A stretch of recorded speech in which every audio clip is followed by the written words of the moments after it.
మాతో కూడా మాట్లాడు నాయన. పరిశుద్ధుడు అయిన తండ్రి, ప్రేమగల ప్రభువా, యేసయ్యా నీకు వందనాలు నాయనా. ఈ తెలుగు ఆరాధనలో, రెండవ ఆరాధనలో కలుసుకోవడానికి మీరు ఇచ్చిన కృపల కొరకై వందనాలు. మీరు మాట్లాడమని అయ్యా, మాట్లాడుచున్నప్పుడు నీ బిడ్డలు విని అలాగూ నడుచుకోవడానికి దయచేయమని యేసయ్య పేరిట ప్రార్థిస్తున్నాము తండ్రి. ఆమేన్. హల్లెలూయా. మాట్లాడే దేవుడవు నీవు, మాట్లాడని రాయివి చెట్టువు నీవు కావు. మాట్లాడే దేవుడవు నీవు.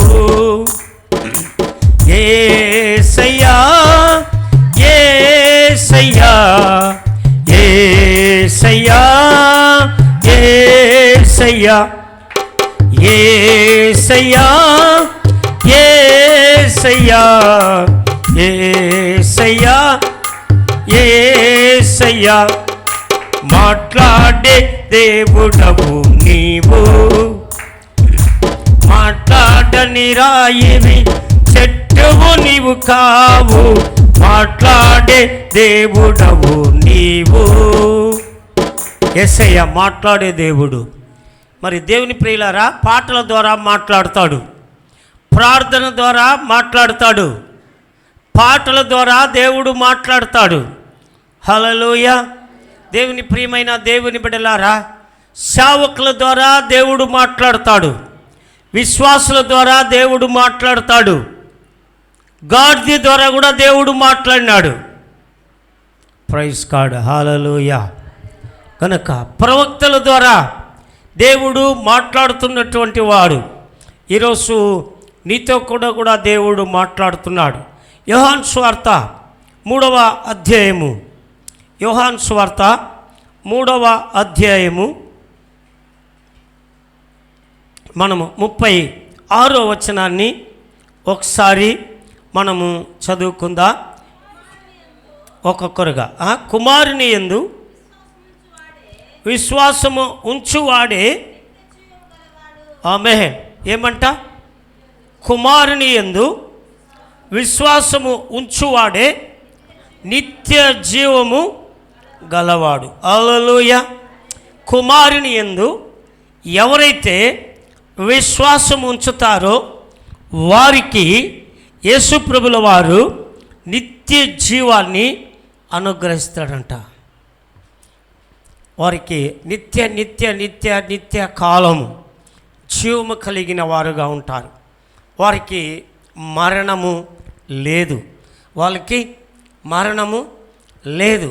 గనుక ఎవరైతే కుమారుని యందు విశ్వాసం ఉంచుతారో వారు నిత్య జీవము గలవారు అని చెప్పి, గలవాడు అని చెప్పి రాయబడినది. విశ్వాసం ఉంచువాడే నిత్య జీవము గలవాడు. హల్లెలూయా. కుమారుడు ఎవరు? ఆయనే ప్రభు అయిన యేసుక్రీస్తు. ఆ కుమారుడినే తండ్రి అయిన దేవుడు ఈ భూమిలోకి పంపించాడు.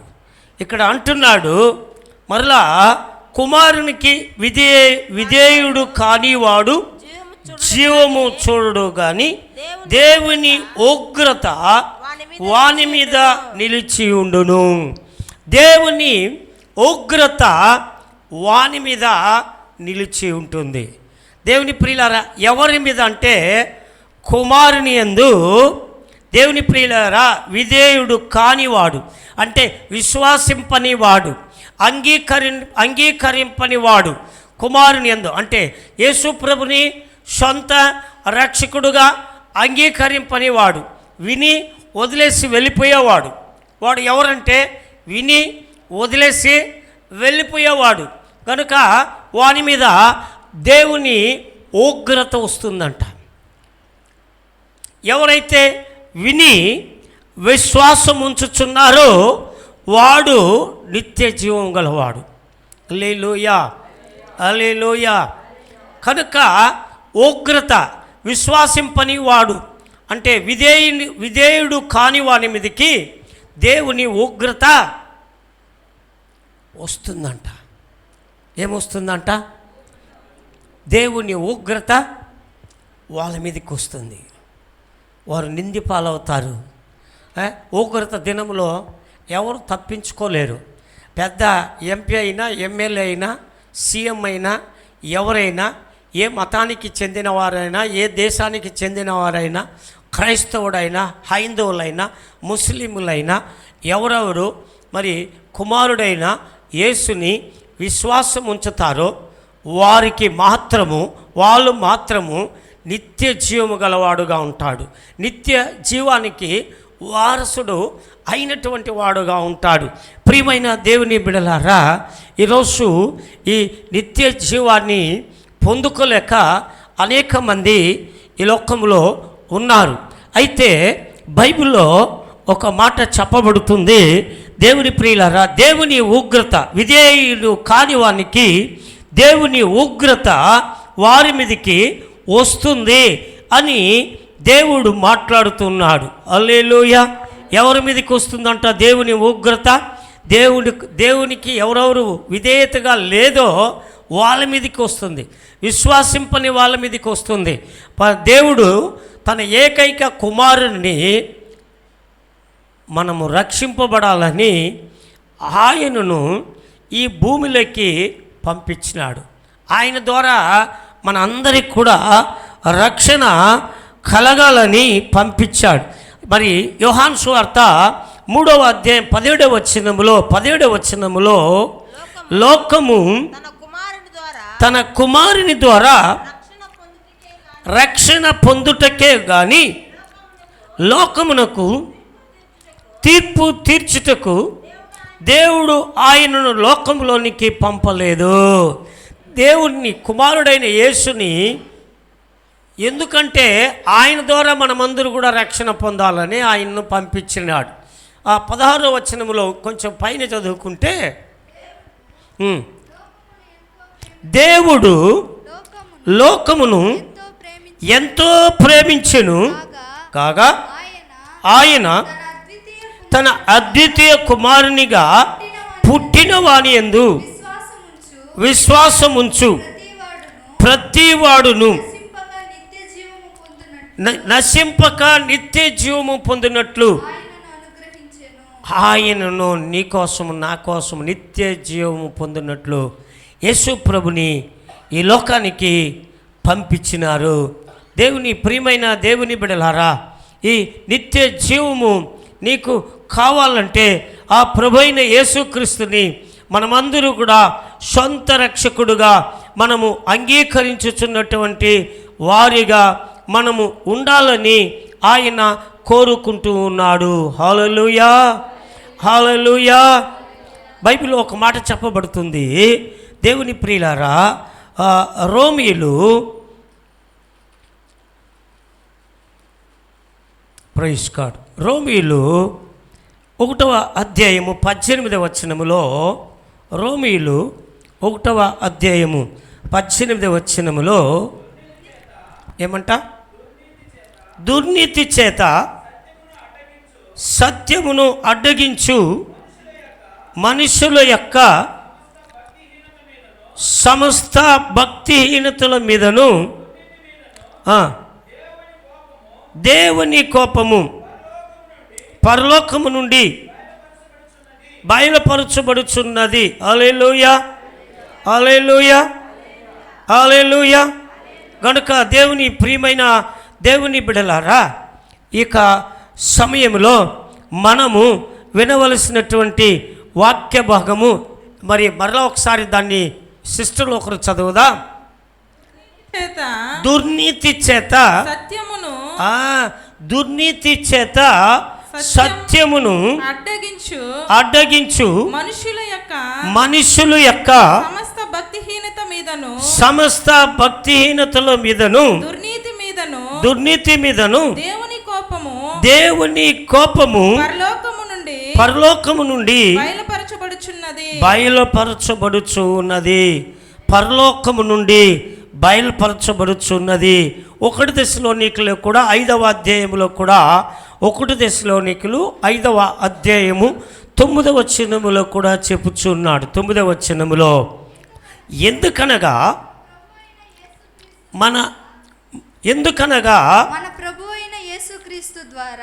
ప్రభు అయిన యేసుక్రీస్తు ద్వారా రక్షణ పొందుటకే దేవుడు మనలను నియమించును గాని ఉగ్రత పాలగుటకు మనల్ని నియమింపలేదు. ఉగ్రత పాలగుటకు మనల్ని దేవుడు నియమించలేదు. ఎవరైతే ఆ దేవునికి విధేయుడు కానివాడుగా ఉంటాడో, యేసుని అంగీకరింపకుండా ఉంటాడు, నువ్వు ముస్లిములైనా, హైందవులైనా, క్రైస్తవులైనా, నువ్వు యేసుని అంగీకరించలేదంటే, యేసు ప్రభుని విశ్వాసించలేదంటే, యేసుక్రీస్తు ద్వారా మనకు నిత్య జీవము కలుగుతుందని కూడా విని నువ్వు విశ్వాసం ఉంచలేదంటే, అంగీకరించలేదంటే నీకు నిత్య జీవము లేదు. హల్లెలూయా. నిత్య జీవము నీకు కావలెనా? నిత్య జీవము నీకు కావలెనా? నిత్య జీవము నీకు కావలెనా? నేడు యేసు నద్దకు రమ్ము, నేడు యేసు నద్దకు రమ్ము. యేసు క్రీస్తును నేడు చేర్చుకో, యేసు క్రీస్తును నేడు చేర్చుకో, యేసు క్రీస్తును నేడు చేర్చుకో. ప్రవేశించు నీ హృదయమందు, ప్రవేశించు నీ హృదయమందు. హల్లెలూయా, హల్లెలూయా. ఒక ధనవంతుడు, ఒక యవనుడు యేసు ప్రభు దగ్గరికి వచ్చి, ఒక ధనవంతుడు, మిగుల ఆస్తి కలిగినటువంటి వాడు, ఎక్కువ ఆస్తి ఉన్నవాడు, ధనవంతుడు, సుఖభోగాలతో ఉన్నవాడు ఒక్కడు వచ్చి, ప్రభువా, బోధకుడా, నేను నిత్య జీవము పొందుకోవాలంటే, నిత్య జీవానికి వారసుడు కావాలంటే నేను ఏం చేయాలి అని దేవుని దగ్గరికి వచ్చాడంట. మార్కు సువార్త, మత్తయి సువార్తలో రాయబడింది. మార్కు సువార్తలో దేవుని ప్రియులారా 10వ అధ్యాయము మరి 17వ వచనములో నుండి మీరు చదువుకున్నట్లయితే, మార్కు సువార్త 10వ అధ్యాయము 17వ వచనముల నుండి ఎవరైనా చదివితే, యేసు ప్రభుల వారు బయలుదేరి మార్గములో పోతూ ఉన్నప్పుడు ఒకడు పరిగెత్తుకొని వచ్చి ఆయన ఎదుట మోకాళ్ళు ఉన్ని, సద్బోధకుడా, నిత్య జీవమునకు వారసుడగుటకు నేను ఏమి చేయదునని ఆయనను అడిగెను. యేసు నన్ను సత్పురుషుడని ఎలా చెప్పుచున్నావు? దేవుడు ఒక్కడే కానీ మరి ఎవడును సత్పురుషుడు కాడు. మరలా వానికి చెప్తున్నాడు, ఆ ధనవంతునికి, ఆస్తి కలిగిన వానికి చెప్తున్నాడు, నువ్వు మరి నిత్య జీవానికి వారసుడు కావాలంటే ఒకటి యేసుప్రభుని అంగీకరించాలి. అంటే విశ్వాసం ఉంచి యేసుప్రభుని సొంత రక్షకుడుగా అంగీకరించాలి. విశ్వాసం ఉంచినటువంటి ప్రతివాడు ఏం చేయాలంటే, నెంబర్ 1, నరహత్యము చేయకూడదు, వ్యభిచరింపకూడదు, దొంగలించకూడదు, అబద్ధ సాక్ష్యం పలకకూడదు, ఎవరిని మోసపుచ్చకూడదు, నీ తల్లిదండ్రులను సన్మానించాలి అను ఆజ్ఞలు నీకు తెలియను కదా. హల్లెలూయా. నీకు తెలియను కదా అని అతనితో చెప్పాను. హల్లెలూయా.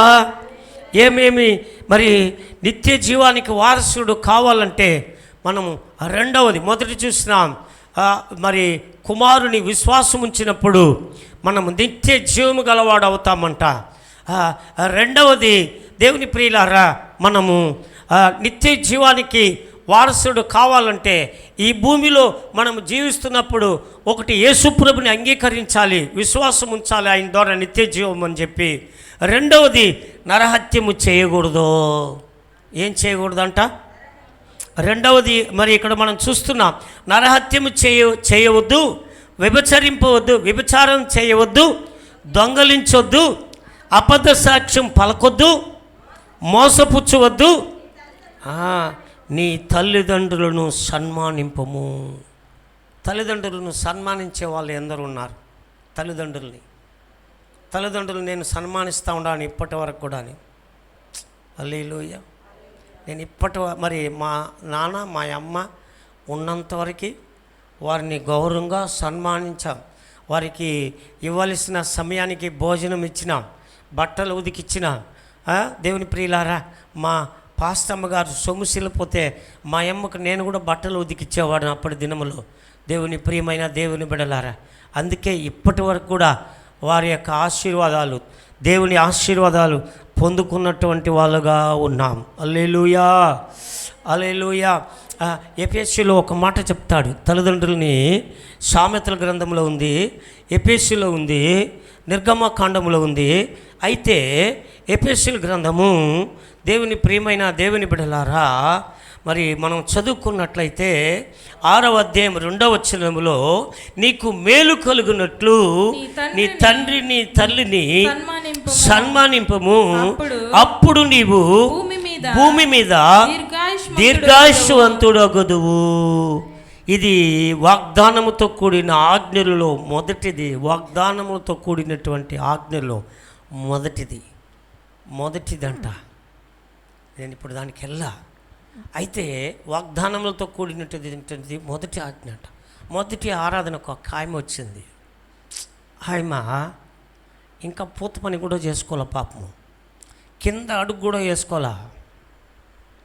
మొన్న మరి కిరణ్ వాళ్ళ ఇంట్లో ప్రార్థనలో ఉన్నప్పుడు పాపం భోజనం వేసుకొని వెళ్ళింది.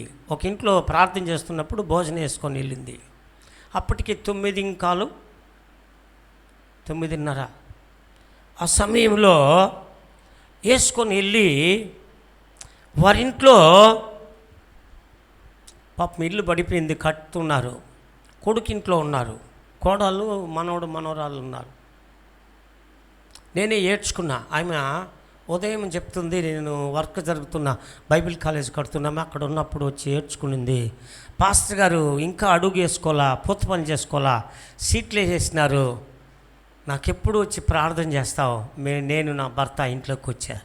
మొదటి ఆరాధనలో కూడా వచ్చి ఏడ్చుకొని అడిగింది ప్రార్థనలో, నేను ఆ ఇంటికి వెళ్ళిపోవాలి.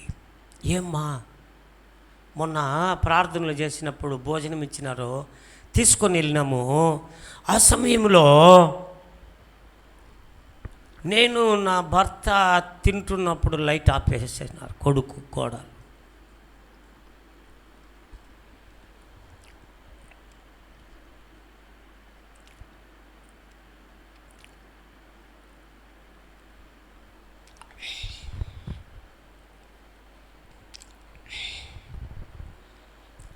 లైట్ ఆపేసినారంట.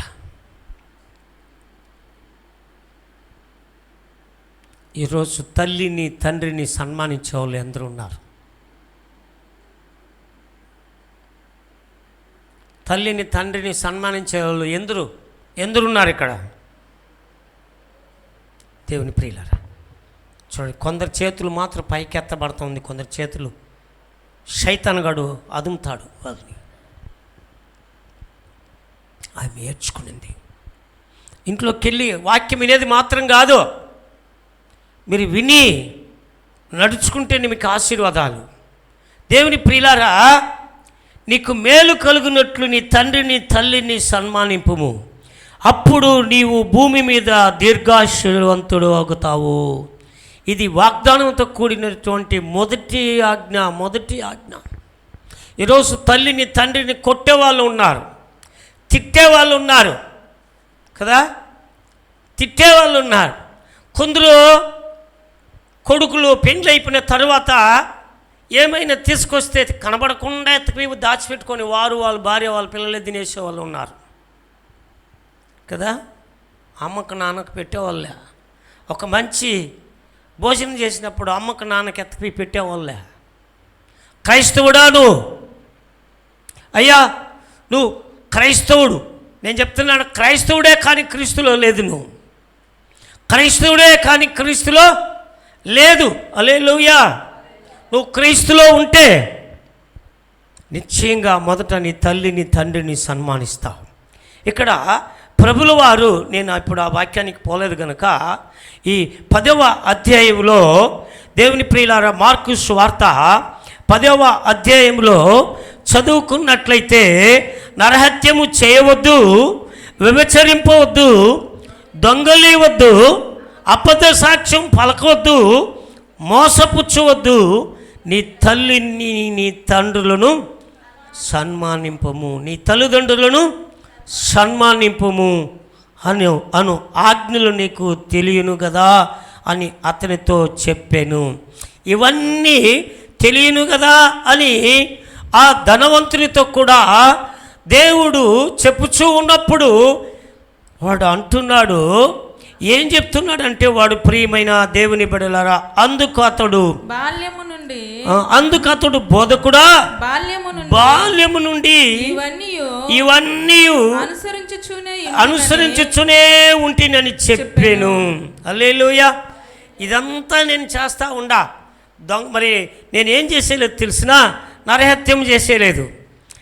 హల్లెలూయా. ఏం చేసేలేదు? నరహత్యం అంటే మనిషిని చంపేదే కాదమ్మా.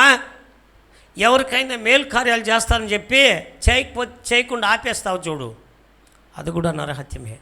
ఎవరికైనా డబ్బులు ఇస్తాను నీ మంచి కార్యానికి అని చెప్పి ఇస్తానని చెప్పి 2 రోజులు ఉండేటప్పుడు ఆపేస్తావు చూడు, అది కూడా నరహత్యమే. ఎవరికైనా దేవుని పేరాల డబ్బులు తీసుకొని చెల్లించకుండా ఉంటావు చూడు. పాస్టర్ గారు పాపం లక్షలు తీసి ఇచ్చేసి గూడూరులో 100 మంది ఉన్నారు సంఘంలో, 200 మంది ఉన్నారంట. అప్పు తీసి ఇచ్చి అప్పు కట్టకుండా సంఘానికి రాకుండా దూరం అయిపోయినారంట. విశ్వాసులు ఆగిపోయినారంట, రాలేదంట. పాస్టర్ని గొంతు కోసినట్లు కదా. పాపము పిచ్చేవాడుగా ఉండి ఎంగిలి అన్నము ఆకుల్లో తింటూ బ్రతుకుతూ యేసు ద్వారా పట్టబడి, ఎవరో తెలియదు, కన్నడ తెలుసు, తెలుగు తెలుసు, ఇంగ్లీష్ తెలుసు, తమిళం తెలుసు, అన్నీ మలయాళం తెలుసు. ఆయనకి ఊరే తిరిగేశాడు, రాష్ట్రం జిల్లా అంతా తిరిగేశాడు. చివరిలో యేసుప్రభు ద్వారా పట్టబడినాడు, రక్షింపబడి పెండ్లయింది. మరి బిడ్డలు కనుక్కొని దేవుని కృపలు బట్టి గూడూరులో పరిచయం చేస్తూ ఉన్నాడు. దేవుని ప్రియులారా, పోయిన నెలలో రామాపురం చర్చికి వచ్చి ఉన్నాడు ఆయన. దేవుని ప్రియులారా, అతడు సంఘాన్ని విడిచి విశ్వాసులు డబ్బులు అప్పు తీసుకొని చెల్లించకుండా మరి 10 లక్షలకి 20 లక్షలు అయిపోయి 30 లక్షలు అయిపోయి ఇల్లు వదిలేసి బయట వచ్చేసాడు పాస్టర్ గారు. అందుకే నా పిల్లలకి నేను కూడా మరి హెచ్చరిక పొందుకున్నా, ఏ విశ్వాసులకి అప్పు తీసేయకూడదు. హల్లెలూయా. ఒకవేళ విశ్వాసికి ఏమైనా చేయొచ్చు, కానీ పాస్టర్లు ముందుబడి డబ్బులు వేరే వాళ్ళ దగ్గర నుండి ఉన్నది ఏదో కొంచెం పెట్టుకుంటే దాన్నంతా కూడా అప్పు చెల్లిస్తే ఇంకా 25 లక్షలు ఉంది అప్పు అన్నారంట పాస్టర్ని. ఆయన ఏడ్చుకుంటాడు. నేను చివరి ప్రార్థనలో ఎవరు అప్పులో ఉన్నారని ఉపవాస ప్రార్థనలో నేను ప్రార్థిస్తూ పిలిచినప్పుడు చివరిలో వచ్చి నిలబడినాడు. నేనే అప్పులో ఉన్నా, నువ్వు ఎలా అప్పు చేసినావంటే, నేను చేయలా, విశ్వాసాలకి తీసిచ్చి నన్ను ఇంటి దగ్గర వచ్చి లాక్ చేస్తానంటున్నారు. నేను 2 వారాలు అయింది, మా పాస్టమ్మ గారు నడిపిస్తూ ఉన్నారు మందిరాన్ని. ఎంత వేదన. అయితే బైబిల్ గ్రంథంలో దేవుని ప్రియులారా, నేను చెప్తున్నాను, పాస్టర్ల దగ్గర విశ్వాసుల దగ్గర అప్పు తీసుకున్నప్పుడు దాన్ని వడ్డీ అసలు కడితే చాలా ఆశీర్వాదకరంగా ఉంటుంది. హల్లెలూయా. హల్లెలూయా. అప్పుని గురించి ఒకరోజు మాట్లాడతాను కనుక దేవుని ప్రియులారా, ఈరోజు మరి పాస్టర్లు కడుతున్నారు వడ్డీని. వీళ్ళేమో జాలీగా ఉన్నారు ఇంట్లో కదా, రోజులు చెప్తా ఉన్నారు. మీరు మత్తయి సువార్త 6వ అధ్యాయంలో మీరు చదవాలి, మీ రుణస్తులకి మీ రుణాన్ని చెల్లించాలని. రుణం అంటే పాపము. నేను ముగించబోతున్నాను. అయితే ఇక్కడ ఉన్నటువంటి వాడు, ప్రభువా నేను చిన్నప్పటి నుండి ఇవన్నీ ఆజ్ఞలను నేను గైకుంటూ ఉన్నాను, బోధకుడా, బాల్యము నుండే ఇవన్నీ అనుసరించుచునే ఉంటినని చెప్పాను. మరి దేవుని ప్రియులారా, మా తల్లిదండ్రులను కూడా నేను సన్మానిస్తున్నాను. నువ్వు చెప్పినవే, వ్యభిచరించలేదు, నరహత్యం చేసేలేదు, వ్యభిచారం చేసేలేదు, దొంగలించేలేదు. ఇక్కడ ఎందరు దొంగలు ఉన్నారు, ఇంకా దొంగలు, ఒప్పుకోకుండా ఉండే దొంగలు. పక్కింటి ఉంది, అక్కింటి ఉంది, వాళ్ళది వీళ్ళది దొంగలించుకొని వచ్చి దాచిపెట్టుకున్నారు, ఎందరు ఉన్నారు. హల్లెలూయా. ఇటు చెప్తున్నాడు, ప్రభువా నేను వ్యభిచరించలేదు, నరహత్యం చేసేలేదు, దొంగలిచ్చలేదు, అబద్ధ సాక్ష్యం పలికేలేదు, ఎవరిని మోసపుచ్చలేదు, తల్లిదండ్రులను సన్మానిస్తున్నానని చెప్తూ ఉన్నాడు. ఇవన్నీ చేస్తూ ఉన్నాను. అయితే దేవుడు చెప్తున్నాడు, యేసు అతని వైపు చూసి అతని దగ్గరికి రమ్మని అతనితో కూడా ఏం చెప్తున్నాడంటే, ప్రియమైన వారలారా, యేసు అతనిని చూసి చూడండి, అతనిని ప్రేమించి నీకు ఒకటి కొదువుగా ఉంది, నువ్వు వెళ్ళి నీకు కలిగి ఉన్నవన్నీ అమ్మి బీదలకిమ్ము, పరలోకమందు మీకు ధనము కలుగును, నువ్వు వచ్చి నన్ను వెంబడించమని చెప్పాను. హల్లెలూయా. నేను ఇక్కడికి స్టాప్ చేస్తాను. ప్రభు రాకడ ఆలస్యం అయితే నేను ఇంకొక ఆదివారంలో మీ మధ్యలో కలుసుకుంటాను. హల్లెలూయా. కనుక దేవుని ప్రియమైన వారలారా, ఆయన చివరిలో చెప్పినటువంటి మాట ఏం చెప్పాడంటే, అతన్ని ప్రేమించి నీకు ఒకటి కొదవగా ఉన్నది, నీవు వెళ్ళి నీకు కలిగి ఉన్నవి అన్నీ అమ్మి బీదలకిమ్ము, పరలోకమందు నీకు ధనము కలుగును, నీవు వచ్చి నన్ను వెంబడించుమని చెప్పాను. అతడు మిగులు ఆస్తి గలవాడు. ప్రార్థన చేసుకుందాం. ప్రేమగల మా తండ్రి, పరిశుద్ధుడు అయిన యేసయ్య, కుమారుని యందు విశ్వాసముంచువాడు నిత్య జీవము గలవాడు, కుమారునికి విధేయుడు కానివాడు వాని మీదకి ఉగ్రత వచ్చును అని. ప్రభువా, అయితే ఇక్కడొక్కడో చూస్తూ ఉన్నాం, ఇతడు మిగుల ఆస్తి కలిగినటువంటి వాడు. అయితే ప్రభు నరహత్యము చేసేలా, వ్యభిచారము చేయలా, దొంగలిచ్చలేదు, మోసము చేయలేదు, తల్లిదండ్రులను సన్మానిస్తూ ఉన్నాడు. అయితే ఇతడు మిగులు ఆస్తి కలిగిన వాడు గనుక అతని కలిగిన వాటిలో నుండి అమ్మి బీదలకు ఇవ్వడానికి ఇబ్బంది సాగాడు. నాయనా, వాడు నిత్య జీవానికి వారసుడు కాకుండా దూరమయ్యాడు. అలాగే ఎవరైనా ఇక్కడ ఉన్నట్లయితే వారితో మాట్లాడండి, సహాయం చేయండి, వారిని రక్షించమని యేసు నామములో ప్రార్థిస్తున్నాను తండ్రి. ఆమేన్. God bless you.